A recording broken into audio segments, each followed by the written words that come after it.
What you are about to hear is part B of episode 70, so if you haven't heard part A, you should probably download that first, or listen to them out of order. I don't care, your narrative experience is yours to curate. For the month of July, we are going to be taking another hiatus, something we hope to start doing a couple times a year. There will still be episodes, but they will be bonus content, not regular story episodes. There's some cool stuff in that bonus content, plus a couple big tour announcements in those bonus episodes, so we'll see you then.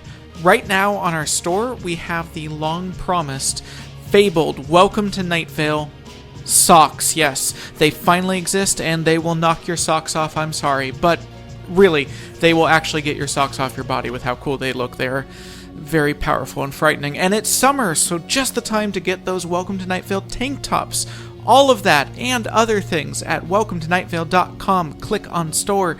Hey, here's the thing. You know San Diego Comic-Con? Well, Welcome to Найт-Вейл is going to be there. What are we going to be doing? Things. We'll tell you later, but those things are going to be cool, so keep an eye on our Twitter and our website for more info soon, and see you in San Diego. And once again, bonus episodes with some big, important announcements in July, and then we're going to be back to regular episodes in August. Some of those scripts already exist, and I'm really into them, so I can't wait for you to hear them. And now, without further ado, enjoy the rest of your life.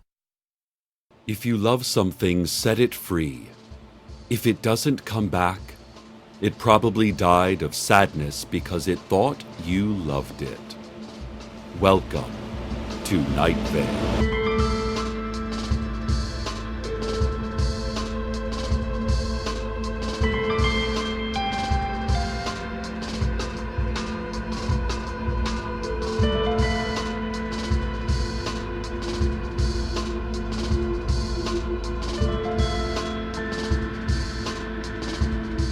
It's difficult to say goodbye to your hometown. Difficult indeed. We'll get to all of that soon, but first, we bring you the item of, I'm sure, most interest to all of you. A review of last night's opera, the inaugural performance of the new Old Найт-Вейл Opera House, a tribute to the building which once stood proudly in this town for decades, before succumbing 20 years ago to an unchecked puppy infestation. The new Old Opera House is luxurious and stylish. I had no idea what opera was until last night, so my expectations for the building were pretty low. I mean, I don't know what you think opera is.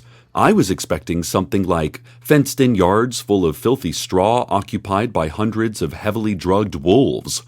But it turns out that opera houses look nothing like petting zoos. This place had a chandelier and velvet seats and lush red curtains and a snack bar and people wearing just the fanciest clothes you could imagine. Tuxedos and ball gowns and balaclavas and shin guards. Old woman Josie and all of her tall, winged friends who go by the name Erica and who claim to be angels were there. They were the driving force behind the building of the new Old Opera House. It was only fitting then that before the performance, Josie gave a toast from the stage. She toasted opera and Найт-Вейл and all of the donors who made the Opera House possible. Finally, she toasted old friends, and when she did, she looked at me and grinned. I blushed and looked down at my shoes, which were tasteful sponge clogs that matched my tights perfectly. Okay, so I'm sure you're asking the same question I've been asking for years. What even is opera? I don't have any training in opera, but I'll do my best to describe it. Basically, opera is kind of like theater, but they don't raise the curtain all the way up. So you only can see feet shuffling about while you hear high-pitched wailing and combustion engines. This particular opera was called Amara. It was composed and conducted and mostly performed by acting legend Lee Marvin. It was about a young girl who goes on some kind of adventure? It wasn't clear, because opera is super interactive and entirely non-linear. Sometimes people from the audience throw old fruit at the stage, and then the actors jump into the audience to wrestle these people. Audience members are encouraged to yell out things they think the performers should do, and performers often vocalize their distaste for the audience. At one point in the first act, I shouted, "Sing a song about old love and new horizons, about wanderlust and uncertainty."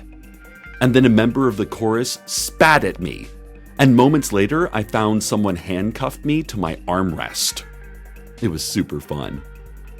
They did raise the curtain all the way once, revealing a detailed set of a storm-tossed ocean upon which a great ship lurched skyward atop a curling, monstrous wave. The details of the painting and the carpentry were flawless. I have never been in such awe of a stage set as I was then. But I think the stage manager recognized the error in allowing the audience to see this, and quickly lowered the curtain to just a couple of feet off the floor. I didn't recognize most of the performers because they kept the curtain so low and the stage lights so dim, but I did note that Frank Chen was in the cast, looking every inch the normal human with, I can only assume, a normal number of heads. At the start of the second act, I sensed a blurry motion in my periphery. I felt a cold touch on my chained hand. "Nice handcuffs," a whisper said. "Looks like you won't be able to save your friend Dana tonight." I was terrified, yes, but like everyone, I'm usually terrified. I also felt rage at the faceless old woman whispering behind me. Had she handcuffed me so that I could not save my former intern, my former friend, my current mayor, Dana Cardinal, from whatever evil deeds were coming her way? I looked up at Mayor Cardinal in her loge box.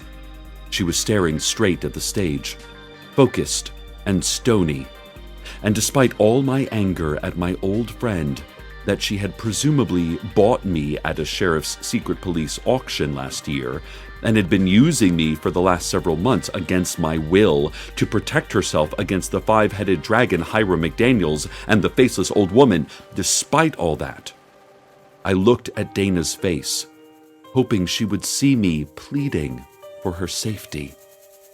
I want to trust and love my friend, and for that moment, I did. And I was sorry that the faceless old woman had restrained me so that I could not help her, even if this time I had wanted to. I followed the mayor's gaze toward the stage. The house lights dimmed, and the curtains split open. I saw normal human Frank Chen center stage, each of his heads huffing and snarling, preparing for his aria.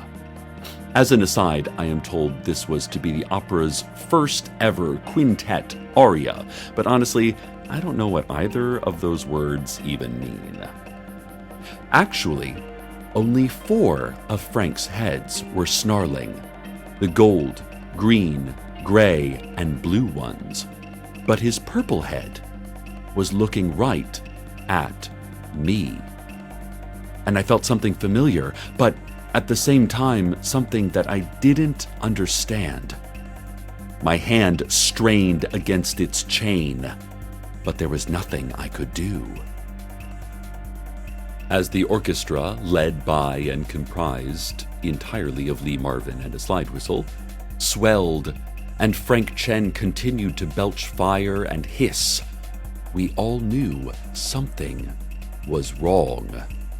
I mean, it's possible that an aria is just a bunch of roars and flames. I'm no expert, but it didn't seem likely.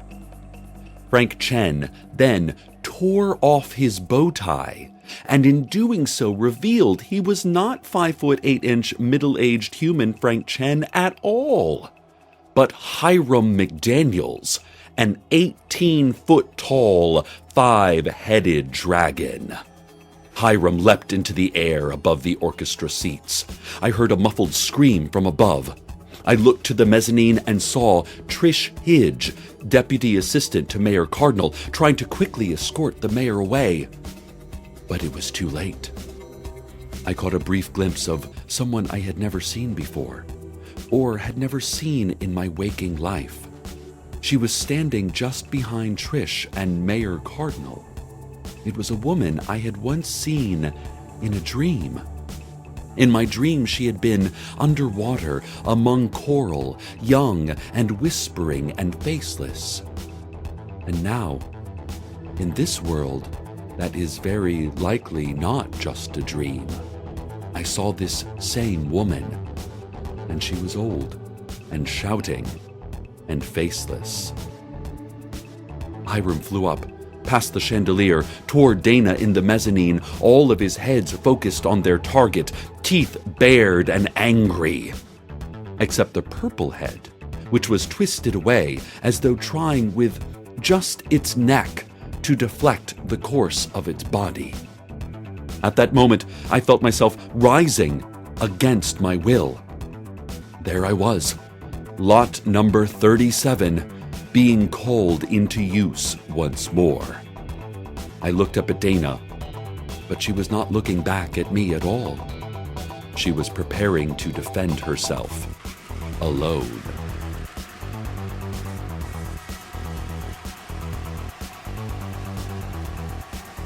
And then, everything went black. I saw nothing, felt nothing. I was nowhere. I heard a voice. It was whiny and panicked. It told me it was sorry to keep using me, that it had bought me at an auction 2 years back just in case. You never know what could happen. Nothing can be trusted. The voice told me it especially didn't trust the other heads it shares a body with, who were always scheming, always making new plans. Plus, it was tired of having to commit violent crimes and consistently living life on the run. The voice just wanted to settle down, maybe start a family. Найт-Вейл's such a nice town, don't you think? The voice asked me. And I asked, Hiram? Is that you? And the voice said, not all of Hiram. Most people call me Purplehead, but I prefer Violet. Why me? I asked. Violet said, one head couldn't work against 4. I've known that a long time. I needed another body. Lot 37 was put up for sale, and the other heads were distracted by Lot 38, a normal human disguise. So, I bought you. Now, I was furious, of course. I told Violet that I thought Dana had been doing this the whole time. I blamed her over and over. I have lost a friend because of you, Violet, I said. And do you have any idea what it's like to have you control me in this way? Yes, Violet said. I only have 1/5 control over my own body. This is my life all of the time, carried along against my will by the foolish plans of those closest to me, betrayed by my own limbs, by the beating of my own heart. But I am sorry. I really am. You need to fight your own fights, I said. I will, Sesil, Violet said. I am giving you back Lot 37. I transfer ownership back to you. You are yours, once again. And whatever else happens tonight, I'm sorry. Well, you should be, I said. But, Violet said, don't blame me for losing your friendship with Dana. You were the one who didn't trust her. That was you. And only you. Then his voice was gone. I woke up on the floor of the opera house, which was dark and empty. I was still handcuffed to a scorched armrest that had been completely burned off of the chair itself. Most seats and wall sconces had been heavily scorched and destroyed. I wasn't sure if it was Hiram who did that, or maybe that's just the standard aftermath of opera. I walked outside to the curb, watching the rain in the streetlights. I saw the drops flickering in a puddle below. I do not like reflections that flicker. I thought of my mother for the first time in a long time. I missed her.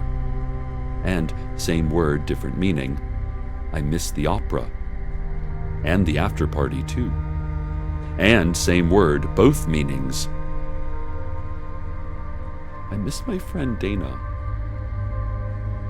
I wish I could have saved her. She was gone, and I failed her. No one was around to help with the weight of my guilt, or to unchain me from the armrest. A huge storm was coming through. A rare weather event for the desert. Let's have a report on that night's weather now.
B, and you get so upset with me. What's wrong? What we leave behind?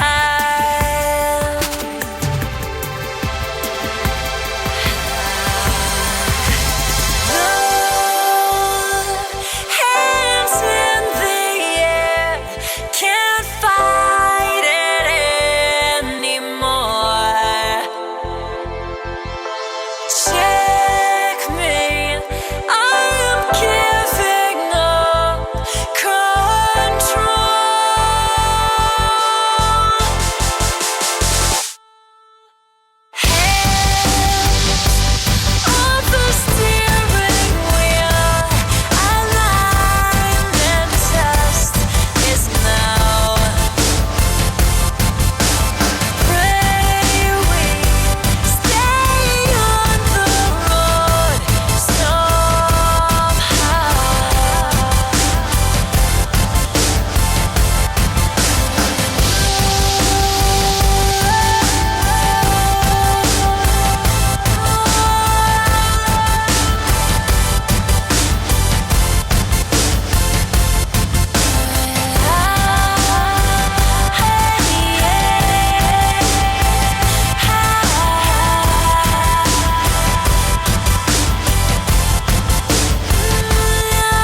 The storm passed, and I began my walk home, my clothes soaked, my clogs now several sizes larger.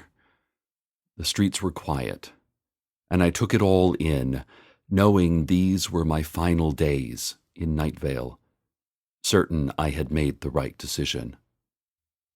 Then I smelled the sandy earth, wet from the storm, and saw the buildings of what would soon no longer be my town washed clean by the driven rain, and I wavered in my certainty.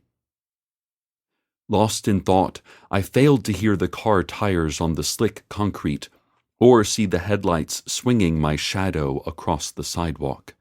I heard, "Cecil, get in," and, like any citizen of Найт-Вейл when ordered to get into an ominous unmarked car, I obeyed without thinking. Inside the black stretch limo, impossibly large inside, were dozens of opera supporters and local celebrities. Old woman Josie and her tall-winged friends named Erica were there.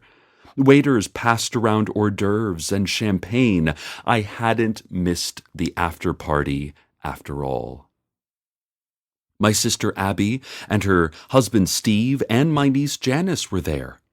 Janice threw her arms around my waist and said, "Uncle Cecil, I love the opera so much. Thanks for the tickets. I love the part where the dragon flew out over the audience, like whoosh, and then it started fighting itself, and the purple head started biting the other heads, and it was really funny. Then it flew away out of the theater, and there was a lot of fire, and I thought I saw an old lady with no face ran out too, and the mayor was saved, and Mr. Lee Marvin sang a beautiful song about all the animals we can see using mirrors, and then it was over, and everyone cheered, and opera is so cool. Mom said you were moving away. Why are you moving away, Uncle Cecil? Uncle Carlos says you don't have to move if you don't want to. Will you still come to my birthday party?" Janice continued chattering, but I was dizzy at the name she had just said. I interrupted her. "Carlos? Janice, did you say Carlos?" "Duh, he's right over there, Uncle Cecil," she said. I turned, and I saw him, and he was already looking at me. And I started to say, and he started to say, and then we just hugged, so tightly.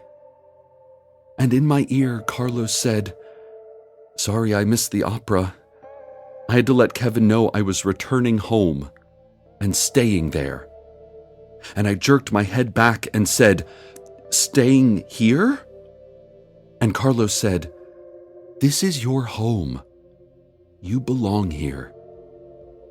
Then he said, "This is also my home.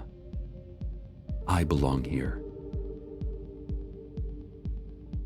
"Carlos, anywhere we're together is home," I said, and I repeated it, and repeated it, and I said, "But Carlos, is Найт-Вейл where we should live? Is Найт-Вейл even worth living in?" Carlos held my shoulder and said, "Найт-Вейл is just a name, Cecil. Найт-Вейл is just the name for an area where everyone you love lives," he said. "Don't worry about the name. Worry about the everyone," he said.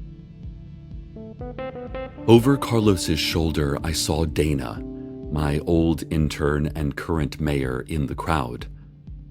She looked at me, but did not smile.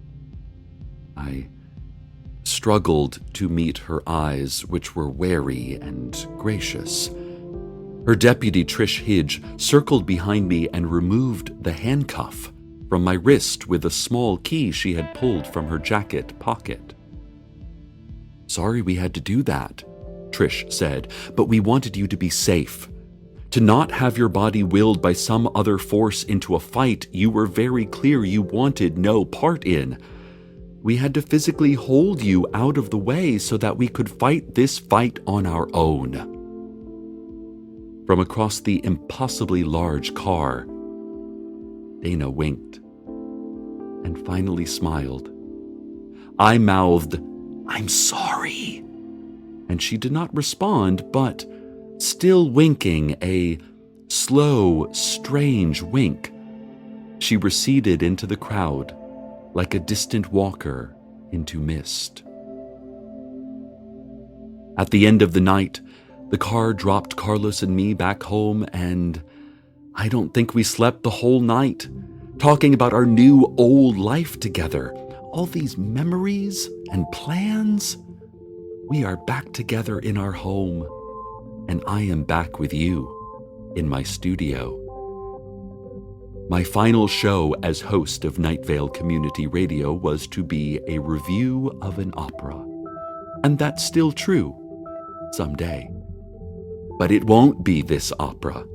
Carlos and I are staying in Найт-Вейл for now. I will be back on the air with you again very soon with more news and more stories, with more opera.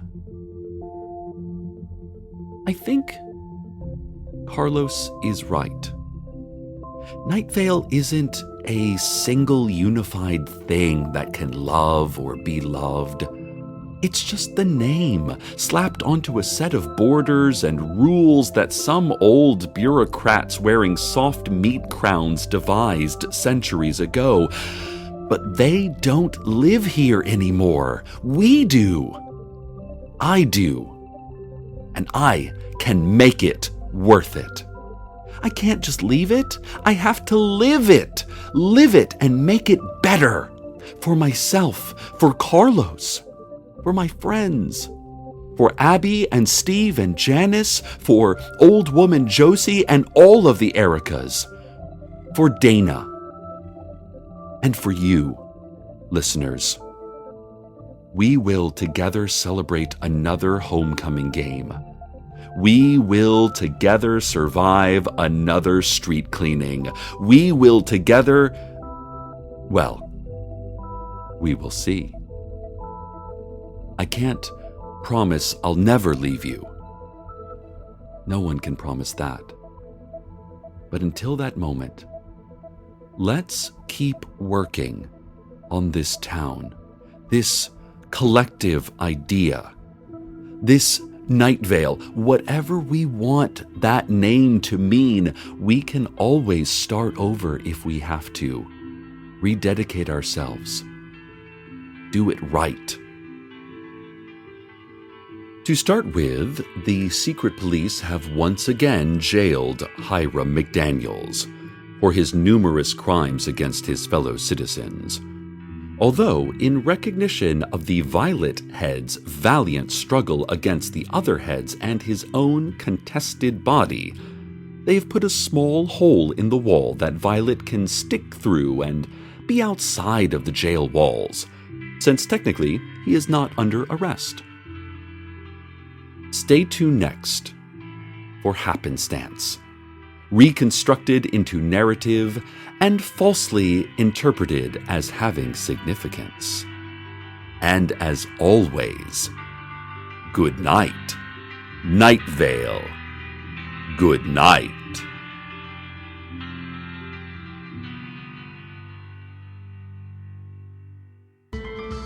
Welcome to Найт-Вейл is a production of Commonplace Books. It is written by Joseph Fink and Jeffrey Crayner and produced by Joseph Fink.